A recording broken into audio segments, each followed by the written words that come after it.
ജാക്കി, നീ ഇതെങ്ങോട്ടാ?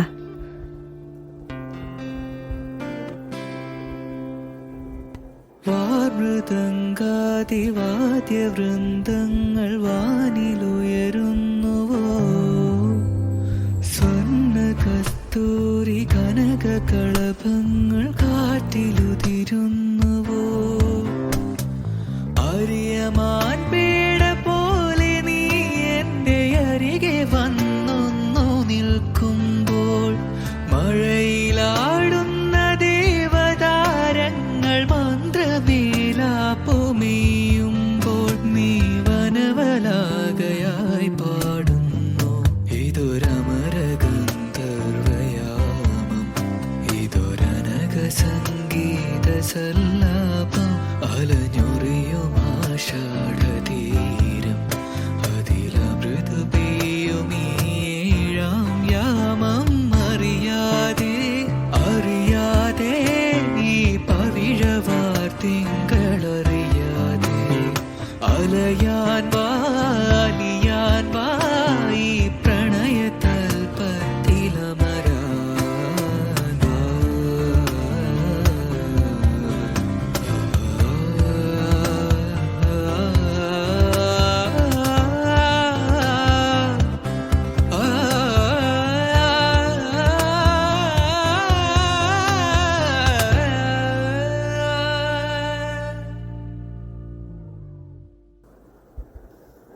ഇഗ്നേഷ്യസ് വാതിലിനരികിൽ നിന്ന് ജാക്കിയെ ഒരു നിമിഷം നോക്കിയതിനു ശേഷം അനുവാദത്തിന് കാത്തു നിൽക്കാതെ മരക്കാർ വീട്ടിലേക്ക് കയറി ചെന്നു.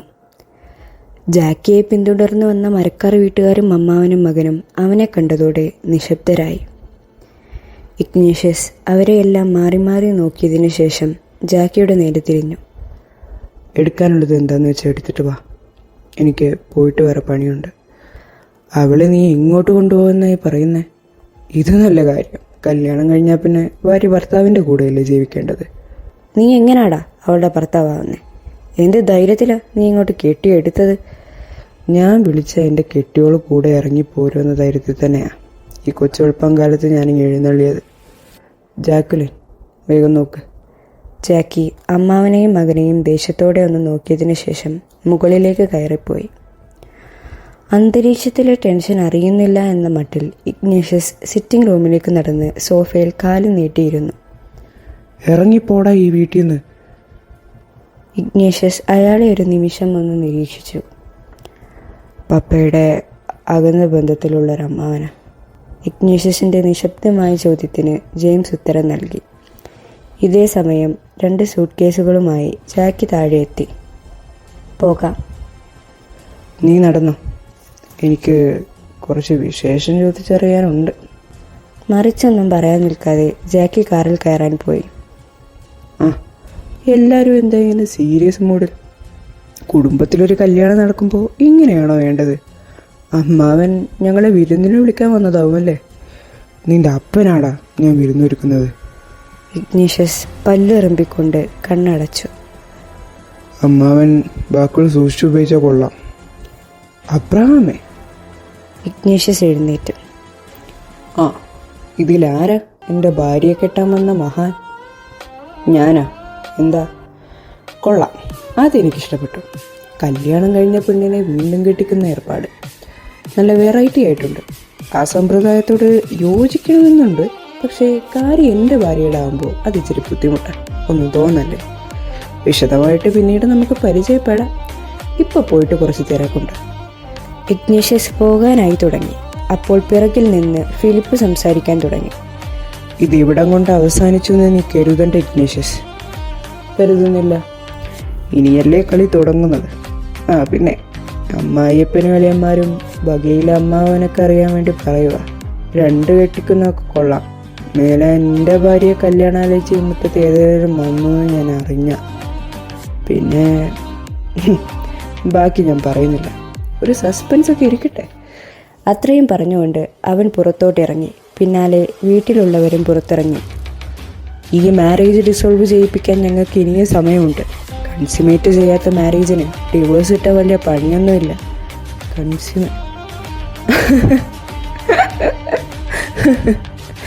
എൻ്റെ കർത്താവേ, ഇതൊക്കെ ആരോടാ ഒന്ന് പറഞ്ഞ് ചോദിക്കുന്നത്? ഇഗ്നേഷ്യസ്, നീ ഒന്ന് വരുന്നുണ്ടോ? മതി നിന്റെ നാടകം. ഭാര്യയുടെ ആജ്ഞ കേൾക്കാതിരിക്കാൻ പറ്റില്ലല്ലോ. എന്നാൽ ഞങ്ങളങ്ങോട്ട്. ജാക്കി, ഞാൻ വിളിക്കാൻ ജനീച്ചി. ഓപ്പിച്ച് പോയിട്ട് വരാം. യാത്ര പറച്ചിലൊക്കെ കഴിഞ്ഞിരുന്നെങ്കിൽ എനിക്ക് വണ്ടി എടുക്കാമായിരുന്നു. പോ. അങ്ങനെ അവർ രണ്ടുപേരും പാലത്തിങ്കൽ വീട്ടിലേക്ക് യാത്രയായി. അവർ പോയതിനു ശേഷം മരക്കാർ വീട്ടിൽ. ഇച്ചായന്മാരാണെന്ന് പറഞ്ഞ് നെഞ്ചും പിരിച്ച് നിന്നിട്ട് അവൻ വന്ന് വിളിച്ചിറക്കി കൊണ്ടുപോയപ്പോൾ ആരും ഒന്നും പറയുന്നത് കേട്ടില്ലല്ലോ. ഇത്രയുള്ളോ ഫിലിപ്പിച്ചായ നിങ്ങൾ? അവളെ അവൻ്റെ ഒപ്പം വിട്ടില്ലായിരുന്നെങ്കിൽ കാര്യങ്ങൾ വഷളാകത്തേ ഉള്ളൂ. എങ്ങനെ അവൻ കയറി വന്നപ്പോൾ എൻ്റെ കൈ തരിച്ചു വന്നതാ. പിന്നെ ഇച്ചായമാർ പ്രതികരിക്കാത്തതുകൊണ്ടാ ഞാനെന്തും ചെയ്യാനത്. എന്ത് മേടിച്ചിട്ടാ നിങ്ങളാരും പ്രതികരിക്കാനത്? അവനെന്താ നമ്മൾ ഇത്ര പേരെ ഇടിച്ചിട്ട് അവളെ കടത്തിക്കൊണ്ട് പോകുമായിരുന്നോ? അവിടെയാണ് ഇഗ്നേഷ്യസിനെ നിനക്കറിയാത്തത്. നമ്മുടെയൊക്കെ ചിന്ത അങ്ങനെ പോകും, കയറി തല്ലുണ്ടാക്കാൻ. പക്ഷേ അവൻ ചെയ്യുന്നതും ചിന്തിക്കുന്നതും വേറെ രീതിക്കാണ്. Never underestimate his intelligence. നീ കുറെ നേരമായല്ലോ അവന്റെ പോരിശ പാടുന്നു. എങ്കിൽ പറ, അവനെന്താ ആളെ കൂട്ടി തല്ലാൻ വരുമായിരുന്നു? വീണ്ടും തല്ല്. ഞാൻ പറഞ്ഞില്ലേ, that's not the way his brain works. അവൻ നൈസായിട്ട് ഒരു EBS കോർപ്പസ് അങ്ങ് കൊടുക്കും.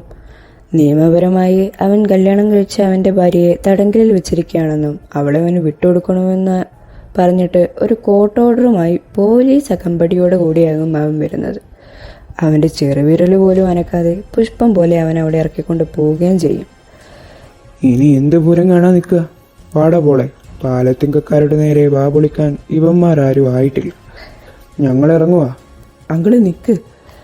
അങ്കിള് നടന്നു. എനിക്ക് പോളിനോടൊരു കാര്യം പറയാനുണ്ട്. പോളെ, ഒരു 2 മിനിറ്റ്. പോളും ജെയിംസും അവിടെ നിന്നും കുറച്ച് മാറി നിന്നു. എന്താ ചായ? എന്ന കാര്യം? ജെയിംസ് പോളിൻ്റെ കഴുത്തിന് കയറി പിടിച്ചു. പൊന്നപ്പൂ മോനെ, നിനക്ക് സെക്കൻഡ് ഹാൻഡ് വണ്ടികളാണല്ലേ ഇഷ്ടം? എൻ്റെ പെങ്ങടെ മുന്നിൽ നിൽക്കാൻ പോലും യോഗ്യതയില്ലാത്തവന് ആളെ കെട്ടാമെന്നേ വന്ന്. പോൾ ജെയിംസിനെ ഉന്തി മാറ്റി. ഈ വീറും വാശിയൊന്നും അവൻ വന്ന് അവളെ കൊണ്ടുപോയപ്പോൾ കണ്ടില്ലല്ലോ. അവൻ അവളെ ഇറക്കിക്കൊണ്ട് പോയെങ്കിൽ അതിനും മാത്രം അവൻ ഉണ്ടായതുകൊണ്ടാണ്. അല്ലാതെ നിന്നെപ്പോലെ നട്ടല് വേണ്ടിയെടുത്ത് വാഴപ്പിണ്ടി വെച്ച് നടക്കുന്നവനല്ല. ഇറങ്ങിപ്പോളാ. ഇത് ഞാൻ മറക്കുമെന്ന് കരുതണ്ട. അത് ഞാനങ്ങ് സഹിച്ചോളാം. പോടാ. പോളും അമ്മാവനും ദേഷ്യത്തിൽ അവിടെ നിന്നും ഇറങ്ങിപ്പോയി. പാലത്തിങ്കൽ വീട്ടിൽ കാറിൽ നിന്നും ഇറങ്ങിയ ജാക്കി നേരെ വീടിൻ്റെ പടികൾ കയറി തുടങ്ങി. ഹലോ മാഡം, ഈ പെട്ടിയും കിടക്ക് നിൻ്റെ അപ്പം വന്നെടുക്കുമോ? അപ്പനെ വിളിച്ചാറുണ്ടല്ലോ. അവളെ ഭാര്യയായി വെക്കാൻ അറിയാവുന്ന മഹാനല്ലേ നീ? തന്നെത്താ അങ്ങ് കൊണ്ടുപോയി വെക്ക്. കയറി വാ മോളെ. ജാക്കിയുടെ കണ്ണുകൾ അറിയാതെ നിറഞ്ഞു. അവൾ മറിയയുടെ അടുത്തേക്ക് നടന്നു. എന്താടി ഇത്? നീ ഒരു കാര്യം ചെയ്യ്, റൂമിലോട്ട് പൊക്കം. കുറേ അകന്ന ബന്ധുക്കൾ വിവരം അറിഞ്ഞ് ഇവിടെ തമ്പടിച്ചിട്ടുണ്ട്. എന്തേലൊന്ന് കേൾക്കാൻ കാത്ത് നിൽക്കുക, എല്ലാവരും കൂടി കെട്ടിയെടുക്കാൻ. എല്ലാത്തിനും എൻ്റെ ആങ്ങളമാരെ മരുമക്കളാക്കാനുള്ളത് അത്രപ്പാടാ. ഫിലിപ്പിച്ചായി നല്ല ദേഷ്യത്തിലാണ് അറിയിച്ച്. അതൊക്കെ ലിയമിച്ചായി നോക്കിക്കോളും. നീ ചെല്ല്, ഒന്ന് റെസ്റ്റ് എടുക്ക്. ഈ അന്തേവാസികളെ എങ്ങനെയും ഒന്ന് പറഞ്ഞയക്കാൻ പറ്റുമോ നോക്കട്ടെ. ജാക്കി ശരി മൂളി മുകളിലേക്ക് നടന്നു. 2 കൂട്ടരും ഇപ്പോൾ തർക്കത്തിലാണെങ്കിലും സ്വന്തം വീട് പോലെ പാലത്തിങ്കൽ വീടും ജാക്കിക്ക് പരിചിതമായിരുന്നു. മറ്റുള്ള മുറികളിൽ നിന്നെല്ലാം മാറിയായിരുന്നു ഇഗ്നേഷ്യസിൻ്റെ മുറി സ്ഥിതി ചെയ്യുന്നത്. ഒരു ദീർഘശ്വാസം എടുത്ത് അവൾ അവൻ്റെ മുറിയിലേക്ക് നടന്നു. ഇഗ്നേഷ്യസിൻ്റെ മുറി അല്ല, ഇനി എൻ്റെയും കൂടെ. അറിയാതെ ഞാൻ എൻ്റെ പ്രണയത്തെ വീണ്ടുമെൻ നെഞ്ചോടൊതുക്കി കിടന്നിരുന്നു. കാലൊച്ചയില്ലാതെ വന്നു നീ മെല്ലെ കവിളോടൊരുമ്മി കിതച്ചിരുന്നു. പാതിയും ചിമ്മാത്ത മിഴികളിൽ നനവാർന്ന, പാതിയും ചിമ്മാത്ത മിഴികളിൽ നനവാർന്ന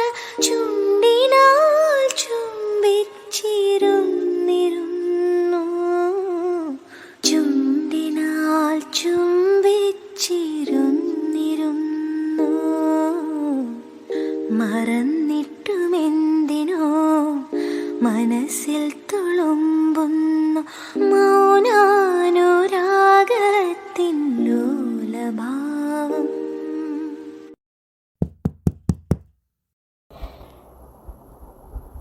ജാക്കി വാതിൽ തുറന്നു. കയ്യിലുണ്ടായിരുന്ന സൂട്ട് കേസുകൾ മുറിയിൽ വെച്ച് ജാക്കിയെ മൈൻഡ് ചെയ്യാതെ ഇഗ്നേഷ്യസ് വീണ്ടും പുറത്തോട്ട് നടക്കാൻ തുടങ്ങി. അതെ, ഇഗ്നേഷ്യസ് നിന്നു. എന്താ? ഇവിടെ ഒരു ബെഡുള്ളൂ. അതിന്? നിങ്ങൾ ഗസ്റ്റ് റൂമിൽ കിടന്നു. ആഹാ, എൻ്റെ റൂമിൽ നിന്ന് ഞാൻ മാറിക്കിടക്കണം? അത് നിനക്ക് വേണ്ടി നടക്കണ കാര്യമല്ല പറമോളെ. പിന്നെന്താ, ഒരു ബെഡിൽ കിടക്കാനാണോ ഉദ്ദേശം? ഒരു ബെഡിൽ കിടന്നു എന്ന് വെച്ച് നിനക്ക് ഗർഭമൊന്നും ഉണ്ടാകാൻ പോകുന്നില്ല. പിന്നെ പെണ്ണിൻ്റെ മണം പിടിക്കുമ്പോഴത്തേക്ക് കൺട്രോൾ പോകുന്ന കൂട്ടത്തിലല്ല ഇഗ്നേഷ്യസ്. വേറെന്തേലും പറയാനുണ്ടോ അതോ ഞാൻ പൊക്കോട്ടെ? അതാണ് എങ്ങോട്ടെന്ന് വെച്ചപ്പോൾ വലിയ ഉപകാരം. അത്രയും പറഞ്ഞുകൊണ്ട് ഇഗ്നേഷ്യസ് മുറിയിൽ നിന്ന് ഇറങ്ങിപ്പോയി. ജാക്കി ഒരു ദീർഘനിശ്വാസത്തോടു കൂടി റൂമിലെ കട്ടിലിരിപ്പായി. ഓർമ്മകളുടെ പിടിയിൽ നിന്ന് കുതറി മാറി അവൾ കുളിമുറിയിലേക്ക് നടന്നു. ഒന്ന് കുടിച്ചാൽ എല്ലാം നേരിടാനുള്ള ധൈര്യം കിട്ടുമെന്ന വിശ്വാസത്തോടുകൂടി.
എടാ വി, നീ ഈ ഫുഡ് ജാക്കിക്ക് കൊണ്ട് കൊടുത്തേ.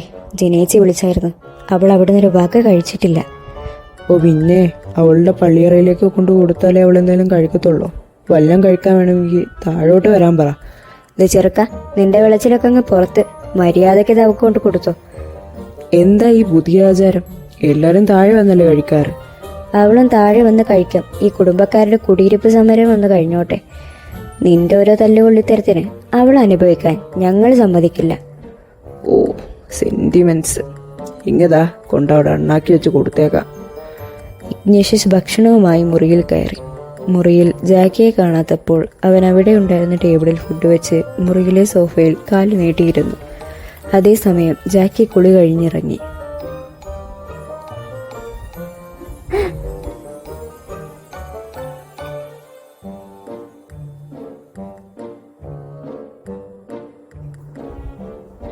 എനിക്ക് ഡ്രസ്സ് മാറണം. മാറിക്കോ. താൻ പുറത്തു പോ. സൗകര്യമില്ല.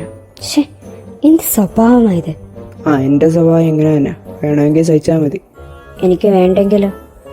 To bad, you don't have a choice. Ignatius, നീ പുറത്തു പോകുന്നു അതോ ഞാൻ ഒച്ച വെച്ച ആളെ കൂട്ടണം? നീ എന്നാന്ന് വെച്ചാ കാണിക്ക്. ഇഗ്നേഷ്യസ്, ഞാൻ അവസാനമായിട്ട് പറയുക, നീ പോകുന്നു അതോ ഞാൻ ഒച്ച വെക്കുന്നു? നീ ഒച്ച വെക്കോടി. വെക്കും. എന്നാ അതൊന്ന് കാണണമല്ലോ. ഞാൻ ഒച്ച വെക്കും. ധൈര്യം ഉണ്ടെങ്കിൽ ഒച്ച വെക്കടി. ഒച്ച വെക്കാനായി ജാക്കി വാ തുറന്നതും ഇഗ്നേഷ്യസ് അവളുടെ വാ പൊത്തി. നിനക്ക് ഒച്ച വെക്കാമെന്ന് അത്രയ്ക്ക് വാശിയാണെങ്കിൽ ഒച്ച വെക്കാൻ ഞാനൊരു കാരണവും ഉണ്ടാക്കി തരും. എന്ത്?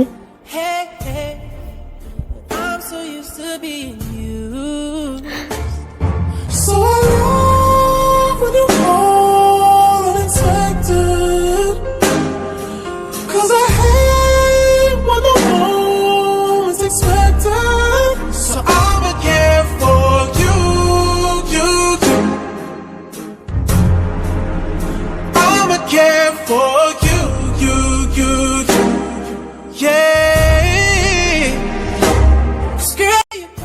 ഇഗ്നേഷ്യസ്, എന്തേ ഒച്ച വയ്ക്കുന്നില്ലേ?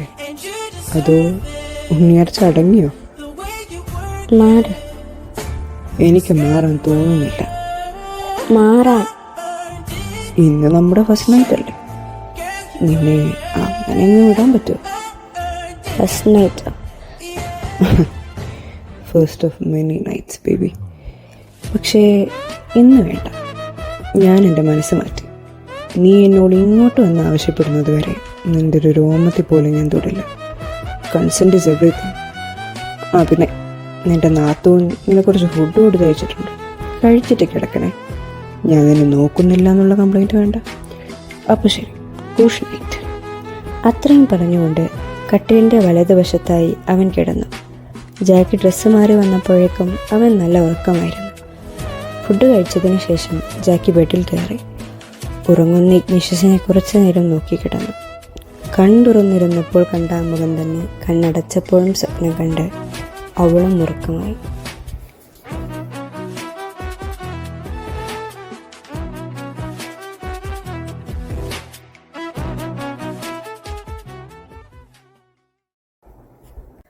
അടുത്ത ദിവസം MP കോർപ്പറേഷന്റെ ഹെഡ് ക്വാർട്ടേഴ്സിൽ. എത്ര നേരമായി തുടങ്ങിയിട്ട്? മണിക്കൂർ 3 ആവാറായി. എന്താണ് ആ രണ്ടപ്പന്മാരും കൂടി ഗൂഢാലോചന ചെയ്യുന്നത്? ദേ അവർ വരുന്നുണ്ട്. പപ്പ, എന്താ സംഭവം? അപ്പ, എന്താ നിങ്ങൾ ഇത്ര നേരമൊക്കെ ഡിസ്കസ് ചെയ്ത്? അബ്രഹാമും ബെനഡിക്റ്റും തമ്മിലൊന്നു നോക്കി കണ്ണുകൾ കൊണ്ടെന്തോ പരസ്പരം പറഞ്ഞതിന് ശേഷം ഇരുവരും അവരുടെ മക്കളുടെ നേരെ തിരിഞ്ഞു. ഞാനും അബ്രഹാമും വളരെ കാലത്തെ ആലോചനയുടെ ഒടുവിൽ ഒരു തീരുമാനത്തിലെത്തിയിട്ടുണ്ട്. അതിനോട് നിങ്ങൾ യോജിക്കുന്നുണ്ടോ ഇല്ലയോ എന്ന് ഞങ്ങൾ ചോദിക്കുന്നില്ല. യോജിച്ചാലും ഇല്ലെങ്കിലും ആ തീരുമാനത്തിൽ നിന്നൊരു മാറ്റം ഉണ്ടാവില്ല. ഈ സ്ഥാപനം തുടങ്ങി ഇവിടെ വരെ എത്തിക്കാൻ ഞങ്ങൾക്കറിയാമെങ്കിൽ ഇനി ഭാവിയിലേക്കുള്ള തീരുമാനങ്ങൾ എടുക്കാനും ഞങ്ങൾക്കറിയാം. പപ്പ, കാര്യം എന്നാന്ന് പറ. ലിയവും ഫിലിപ്പും നമ്മുടെ എല്ലാ ഓഫീസുകളിലേക്കും വെർച്വൽ കോൺഫറൻസ് ലിങ്ക് അയക്ക്. ഇവിടെയുള്ളവർക്കും പ്രസ്സിനും എല്ലാവർക്കും ഈ ബ്രീഫിംഗ് ഒരേ സമയം എത്തണം. മനസ്സിലായോ? ശരിയപ്പ. ഫിലിപ്പേ, വാ. അടിയന്തരമായി ഇങ്ങനെയൊരു മീറ്റിംഗ് വിളിച്ചതിൽ എല്ലാവരും കൺഫ്യൂസ്ഡ് ആണെന്നറിയാം. എന്ത് ചെയ്യാം? അടിയന്തരമായി തന്നെ ചില മാറ്റങ്ങൾ വരുത്താൻ സമയമായിരിക്കുന്നു. വർഷങ്ങൾക്ക് മുമ്പ് ഞാനും ബെനഡിക്റ്റും ഈ കോർപ്പറേഷൻ തുടങ്ങിയപ്പോൾ ഞങ്ങളെ ഇവിടെ വരെ എത്തിച്ചത് പണമോ പത്രാസോ ഒന്നുമല്ല. ഒരടി തെറ്റിയ എനിക്കവനും അവന് ഞാനും ഉണ്ടെന്ന ധൈര്യമാണ്. അതെന്നും അങ്ങനെ തന്നെ നിലനിന്നിട്ടുണ്ട്. ഞങ്ങളുടെ മക്കളുണ്ടാകുന്നതിന് മുമ്പേ ഉണ്ടായ ബന്ധമാണ് ഞങ്ങളുടേത്. നാളെ ഞങ്ങളുടെ മക്കൾ തമ്മിൽ തല്ലിപ്പിരിഞ്ഞാലും ഞങ്ങൾ പിരിയില്ല. അതുകൊണ്ട് തന്നെ മക്കളുടെ അഭിപ്രായം ചോദിക്കാതെ ഞങ്ങൾ ഒരു തീരുമാനത്തിലെത്തിയിട്ടുണ്ട്. ഈ കോർപ്പറേഷനിൽ ഇനി M സെക്ടർ വെറും മരക്കാരുടെയും P സെക്ടർ വെറും പാലത്തിങ്കക്കാരുടെയും ആവില്ല. ഇന്നത്തോടുകൂടി 2 സെക്ടറും MP കോർപ്പറേഷൻ ഒട്ടാകെ ഉള്ളതാണ്. ചില പോസ്റ്റുകളിൽ വ്യത്യാസങ്ങൾ വരും. 2 സെക്ടറുകളും പരസ്പരം അലിയണം. നമ്മുടെ ഓഫീസുകളിൽ ഇനി ഒരു പാർട്ടീഷനും പാടില്ല. എംപ്ലോയീസിൻ്റെ ID കാർഡ് കോമൺ ആവും. എല്ലാ എംപ്ലോയീസിനും എല്ലാ ഡിവിഷൻസും ആക്സസിബിളും ആവും. മാനേജ്മെൻറ്റിൻ്റെ എളുപ്പത്തിന് വേണ്ടി മാത്രമാണ് P സെക്ടറും M സെക്ടറും. അതിലുപരി വ്യക്തിപരമായതോ ബിസിനസ് പരമായോ ഒരു വ്യത്യാസവും 2 സെക്ടറുകൾ തമ്മിൽ ഉണ്ടാകാൻ പാടില്ല. ഈ മാറ്റങ്ങളൊക്കെ ഇന്ന് തന്നെ നടപ്പിലാക്കണം. Effective immediately. ലിയം ഇനി M സെക്ടറിലാണ്, ഫിലിപ്പ് P സെക്ടറിലും. റെജീനയുടെയും നിക്കോളസിൻ്റെയും പോസ്റ്റുകളിൽ മാറ്റമില്ല. ഹോപ്പ് ഇനി P സെക്ടറിലാണ്, മൈക്കിൾ M സെക്ടറിലും. മറിയ M സെക്ടറിൽ, ജെയിംസ് M സെക്ടറിൽ തന്നെ, ഇഗ്നേഷ്യസ് P സെക്ടറിൽ തന്നെ തുടരും. P സെക്ടറിലെ മാനേജിംഗ് ഡയറക്ടർ പോസ്റ്റിലേക്കുള്ള ആൾ ട്രെയിനിങ് പീരീഡ് കഴിയുന്നതിന് ശേഷം ജോയിൻ ചെയ്യും. കൂടുതൽ ഡീറ്റെയിൽസ് അറിയിക്കാൻ ഞങ്ങൾ ഒരു ഒഫീഷ്യൽ ന്യൂസ് ലെറ്റർ എല്ലാവർക്കും മെയിൽ ചെയ്യുന്നതാവും. പിന്നെ ഇന്ന് തന്നെ M സെക്ടറും P സെക്ടറിനും ഇടയിലുള്ള ബാരിയറുകളെല്ലാം എടുത്ത് വലിച്ചെറിഞ്ഞേക്കണം. അത്രയും പറഞ്ഞുകൊണ്ട് അബ്രഹാം മരക്കാറും ബെനഡിക്റ്റ് പാലത്തിങ്കലും മീറ്റിംഗ് അവസാനിപ്പിച്ചു. അവരുടെ മക്കൾ സംശയങ്ങളും ചോദ്യങ്ങളുമായി അവരുടെ മെക്കിട്ട് കയറിയെങ്കിലും അവരുടെ തീരുമാനത്തിൽ അവർ ഉറച്ചു നിന്നു. ഈ മാറ്റം അംഗീകരിക്കാൻ പറ്റുന്നവർക്ക് ഇവിടെ തുടരാം, അല്ലാത്തവർക്ക് ഇപ്പോൾ ഇവിടെ നിന്ന് ഇറങ്ങാം, ഈ കുടുംബത്തിൽ നിന്നും. കാരണവന്മാരുടെ കർശനമായ നടപടിയുടെ മുന്നിൽ മക്കൾ മുട്ടുകുത്തേണ്ടി വന്നു.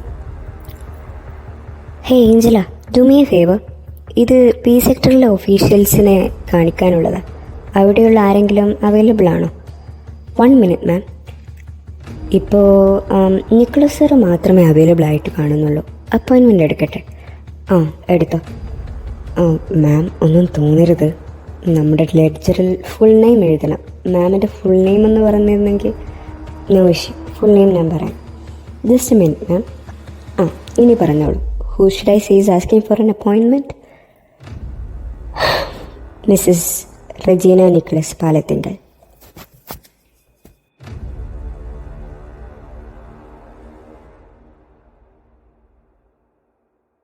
கண்ணுக்குள்ளே உந்தன் முகம் ஒட்டிக்கொண்டது, சுக சொப்பனங்கள் என்னை வந்து சுற்றி கொண்டது, என்னை விட்டு தென்ற கொஞ்சம்